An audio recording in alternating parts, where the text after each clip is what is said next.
Subconscious, the subconscious. So here is where the magical process of the mind actually operates. So often the subconscious makes a cameo appearance to the cognitive or rational mind. Subconscious is so foreign that it can be almost mistaken as a separate entity, apart from its neighbor, the consciousness. Thus, many channelers, quote-unquote channelers, are really channeling their own subconscious impressions. Magical properties here, it's kind of like the hexagram, six-pointed star, but of which is really two three-pointed triangles mixed together.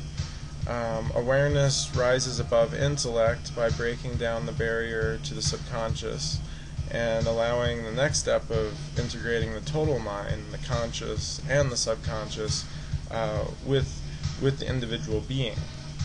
And here we can actually employ Kabbalistic terms, not something frequently discussed on this channel, but in Kabbalistic terms, first there's the recognition of the body, which occurs, the asiya, and then identity, the intellect or mind develops, the yetzirah, and in magic one delves into hidden secrets of this other self, the subconscious, called Bria, and the subconscious is not only influenced from the intellect and outside the stimulus, but also the hidden side of spirit, Atzilith, and divine stimulus.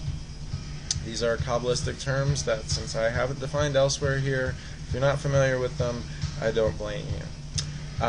Man's body is born in Malkuth, the elements, and the higher self, which is above mortal influences, exists in Tiferet.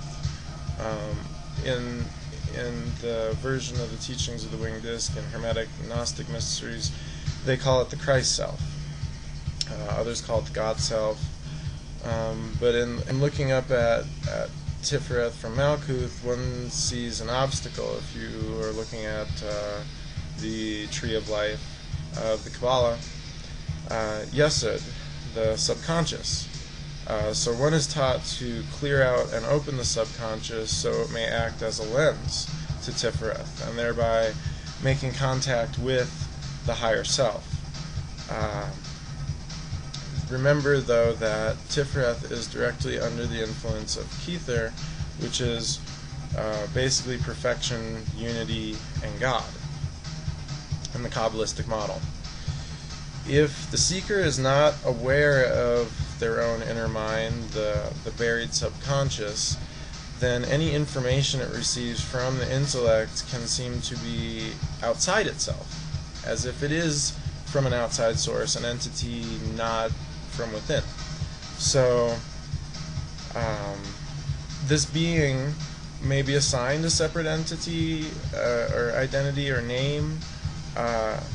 Its revelations can really be the contents, though, of the subconscious, and therefore should not be mistaken as information that is dispensed specifically from a third party. Really, the subconscious, assuming it does have that link with the higher self and whatnot, that subconscious holds impressions and memories, genetic memories, and if we include the idea that quantum time is all one, also the future. So all of that is actually within us, not separate. The subconscious does not have the ability to forget. It only represses things in its subconscious banks.